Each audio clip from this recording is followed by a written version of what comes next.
Hey guys, welcome back to the Wall Street Bull. Anthony here. I hope you're all doing well and staying positive out there. It is never a dull and boring moment in crypto, finance, or the stock market. That is why I love doing daily market updates. Now today is a very bullish day for the XRP army. We've finally seen an interview with Brad Garlinghouse at Davos, which is awesome. We're going to be going through that.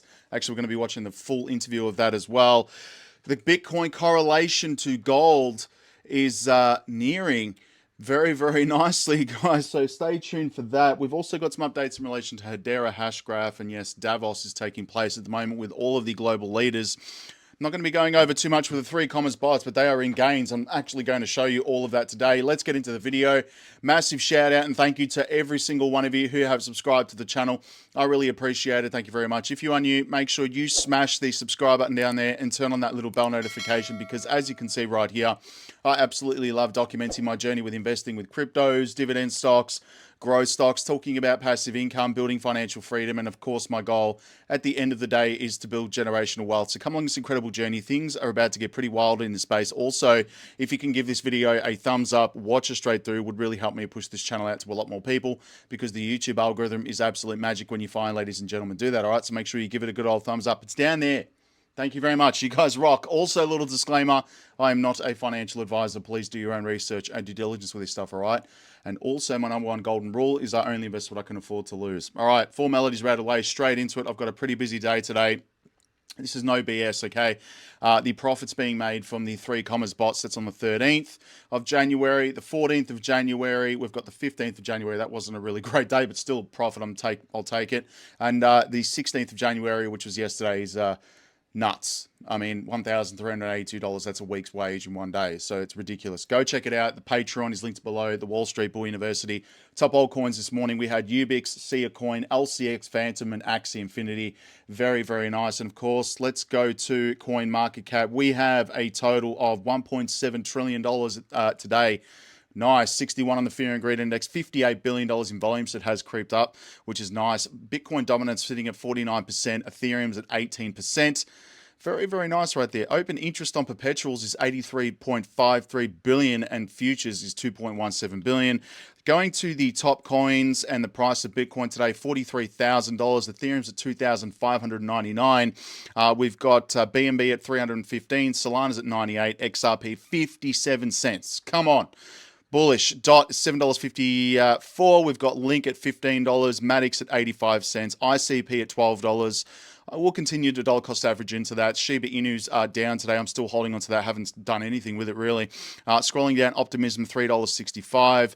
Let's just go straight to banking coins. Bulls 8 cents for Hedera. VeChain, yeah, 3 cents, doing nothing for pretty much 12 months.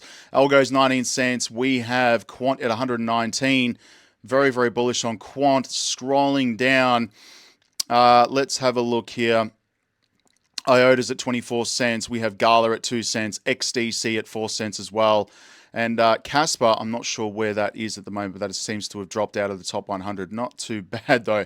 Now, scrolling down, I did put some posts in the community tab. Got some interesting feedback, but how much is your goal to make? Pretty much, how much do you want to make per week? A lot of you said 20,000 a week, so 35%, also 5,000 a week. I think either or is great. These are my dividend stocks. Again, that's all shared in the Patreon. Favorite book, Rich Dad, Poor Dad. For those of you who have no idea about investing, I suggest you grab a hold of Rich Dad, Poor Dad. It will change your world. And which one? Obviously, XRP 75%. Very bullish. Anyway, crypto bubbles. Before I get into that, I do have the Wall Street Bull University linked below. This is my official Patreon page where I put up all my buys, sells, trades, indicators, news. You name it, it goes up in here. I've been posting quite a bit in here recently. 1,652 posts of very useful information that will obviously give you an explanation as to what I'm doing that generates income from my investments. It's awesome community, really cool. I just messaged everybody in here. You can DM me. There's a chat feature in here for the whole group. Bullish as anything, guys. And I also put up all my three commas bots on OKX, which you can copy directly if you wish. All right, that's very bullish. Now, just to show you, no BS, here's today. That's 245 on the day. That's 1.62%. Where it gets crazy, though, and this is consistency, all right? There's been a lot of liquidations. There's been a lot of market volatility, but I'm still being persistent with this. I'm up 28% on the week. That's $3,388 on the week. That's 7 days. Absolutely mind-blowing. So go check out the Patreon. 3 commas bots are linked below. I want to get through this video because there's a lot to talk about. Guys, don't muck around with this. Go check it out. Do your own research and never invest more than what you can afford to lose, of course. And again, it's trading with leverage. So if you're not confident with trading with leverage and you're an emotional trader, don't do it. All right, just putting that out there. Anyway, crypto bubbles on the day. It's a sea of green. The markets are open. There was a holiday over in the United States, I'm fairly sure, because Wall Street was closed. I did buy some dividend stocks, just dollar cost averaging into it. 4% for Hedera at 8 cents. Very, very bullish. Still up 51% all year, which is really, really nice to see that. I'm still incredibly bullish on that. Axie's up 6.1%, $8.35. Just to put things in perspective, I was dollar cost averaging into Axie Infinity at $80 freaking dollars. Wow. Moving on, Solana as well, 3.8% up today, $97. I'm still incredibly bullish. It's up 317% all year. When you think about that, what other asset gives you 300% return in a year? I can't think of any. Let me know in the comments if you can, because I'm really curious to see if you can find something. I'm just trying to look for XRP because this thing tends to hide itself around here. Anyway, I don't think I'm going to find it at the moment because it's quite small. But moving on, let's go to the bullish news. But CTO shed some light on the $25 billion transaction attempt. And I did mention this yesterday, but David Schwartz recently shed light on the $25 billion XRP transaction in attempt to steal it, basically. And it was an exploit on Bitfinex by leveraging the XRP ledger partial payments feature. And this was stopped and dealt with by Bitfinex, which is really nice as well. So that person didn't get away with it. Brad Garlinghouse, we're going to watch the full interview with this because I think it's very important. But he shares some insights into Gary Gensler, and he believes his stance, or Gary Gensler's stance, is insanity. And I tend to agree with this. And in a fiery exchange with words, Ripple CEO Brad Garlinghouse has labeled the US SEC Commission Chairman Gary Gensler crypto stance as insanity. And meanwhile, the heated criticism stems from Gary Gensler's regulatory stance on the crypto industry. And Gary Gensler has lost literally all of these court cases. And yes, the ETF approval was basically only granted because the courts ordered Gary Gensler to take action because of his capricious and arbitrary, I can't remember the words, but anyway, he's an absolute goose and he needs to be removed from office, and he's not doing anything beneficial to the United States or for crypto in general at all. Anyway, we've got some bullish news here. Bitcoin correlation to gold as nearing an all-time high as ETFs hit Wall Street. And the Bitcoin to gold correlation is now at an historic highs, even though Bitcoin is now more accessible than ever in the stock market through ETFs. And Bitcoin's correlation to gold has fluctuated during the much and digital assets history. This means that two assets prices have moved mostly independently, which when rose, the other didn't necessarily follow, correct. But the correlation grew tighter after the market crash in 2020 and start of, obviously, the pandemic. And it's now once again approaching historical levels. And Bitcoin to gold correlation is currently standing at 0.67, which is 76%. A correlation of 1 is a perfect positive correlation between two variables. In this case, the price of Bitcoin and gold, 1 would mean perfect negative correlation. And while Bitcoin gold correlation is not yet at all-time levels, it's now getting closer. So the correlation between gold and Bitcoin is on par, which is very, very nice to see that. Hedera Hashgraph approving $408 million of HBAR for the ecosystem growth. This is bullish as anything, and there's a lot of partners joining the governance council for Hedera. The funds are now part of Hedera's goal to strengthen its base following its 2023 performance with over 33 billion real-world transactions on the network. Do not sleep on Hedera. Do your research on it. It's incredible. Davos, global leaders discuss AI adoption and potential threats. This is crazy, but there's a lot of, very, very powerful people in Davos in Switzerland taking place with these meetings. And I watched a few interviews today. I'm not going to talk about them on the channel because I'll probably get banned, but I have my opinions on what's taking place there. But the most bullish thing is Brad Garlinghouse's interview. Nice. The buy flow going into Ethereum. We have Optimism right here. We have ETC, Filecoin, Matic, Solana, and Arbitrum right there. Very, very nice. Now let's go watch the interviews with Brad Garlinghouse because this is very, very important for everybody to pay attention to what Brad said. I'm at the Wall Street Bull Oz. Go follow me on X. Thank you very much. There are many fake accounts that are even verified, which I don't even know how they got that. But anyway, moving on. Grayscale sent 9,000 Bitcoin to Coinbase. Yes, this is the Melbourne weather today. It's absolutely chaos. Vanguard, Bitcoin, absolutely going to destroy them. That is the truth. World Economic Forum will track your travels, meals, and online activities. This is with central bank digital currencies. Let's have a listen to Brad Garlinghouse, and thank you, Megan, for this video. Have a listen to this. After the approval of the Bitcoin ETF, there was a statement. Gary Gensler said he didn't endorse Bitcoin.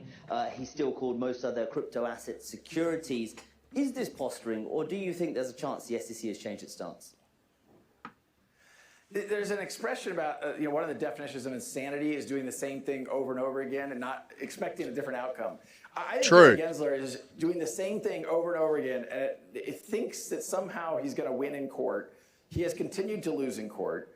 I do think the chair of the SEC, Gary Gensler, has become a political liability in the United States. And I think he's not acting in the best interest of the citizenry. He's not acting in the best interest of the long-term growth of the economy. I don't understand it. And I think at some point, there will be a new chair of the SEC, and I think that'll be a good thing for the American people. There were a couple of interesting things after that Bitcoin ETF was approved in that statement. One, and I paraphrase here, was effectively Gary Gensler saying, just because we allowed the Bitcoin ETF, don't think we're now going to allow a bunch of other crypto assets. The second interesting thing was the price of Ether skyrocketed immediately after, on hopes that there could now next be an ETH ETF. Which is coming. Of that? I think it's a certainty. This year? I'm not going to put a horizon on the time, but I think there will be other ETFs for sure. An XRP one? There will be other ETFs for sure. but an XRP one?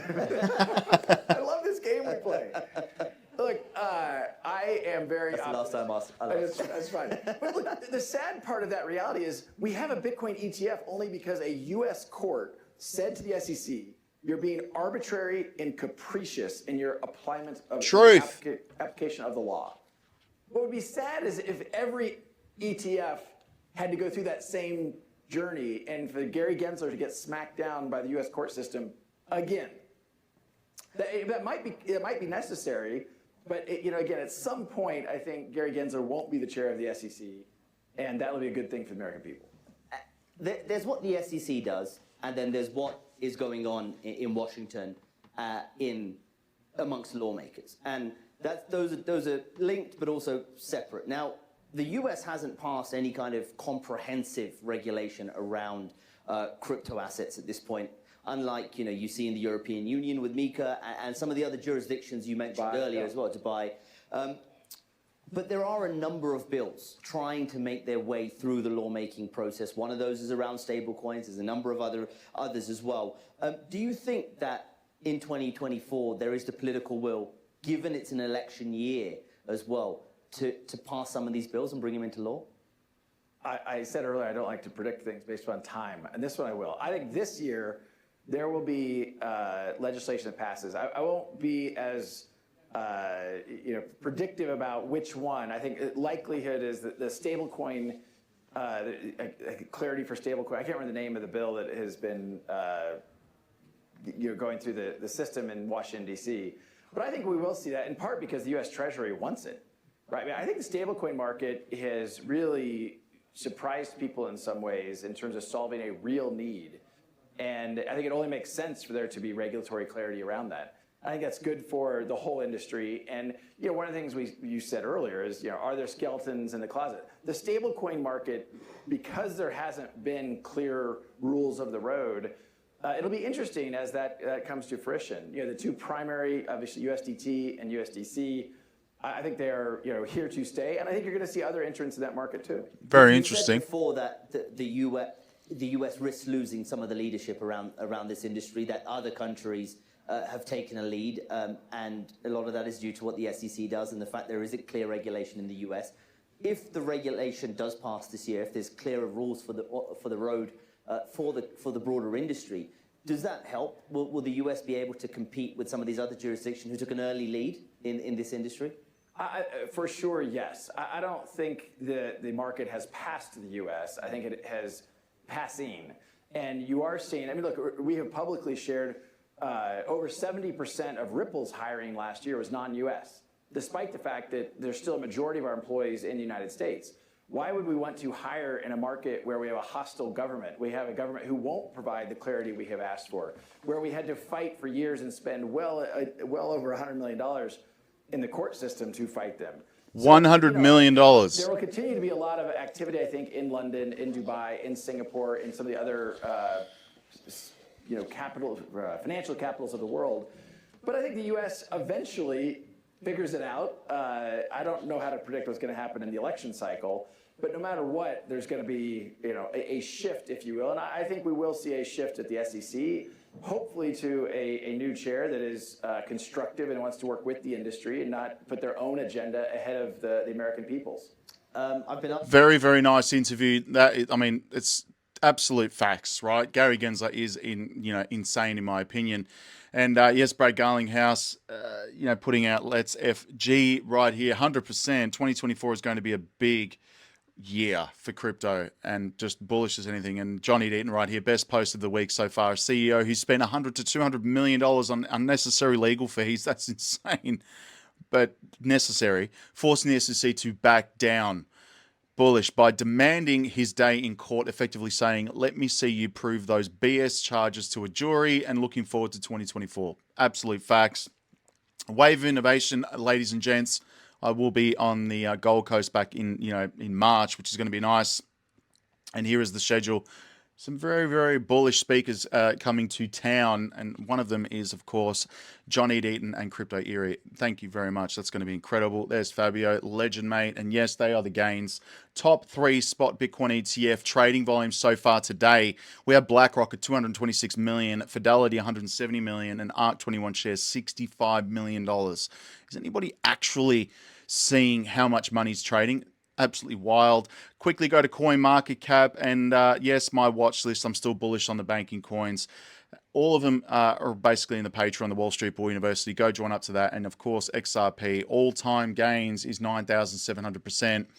Let's see where this goes, ladies and gentlemen, because this interview was very, very bullish. And there could potentially be an XRP ETF incoming very soon. So let's keep an eye on that. Anyway, I'm out of here. Make sure you have a good day, a good night, a good evening, good afternoon. If it's morning, good morning. Have an espresso. I'll speak to everyone tomorrow. Peace out, guys. Bye.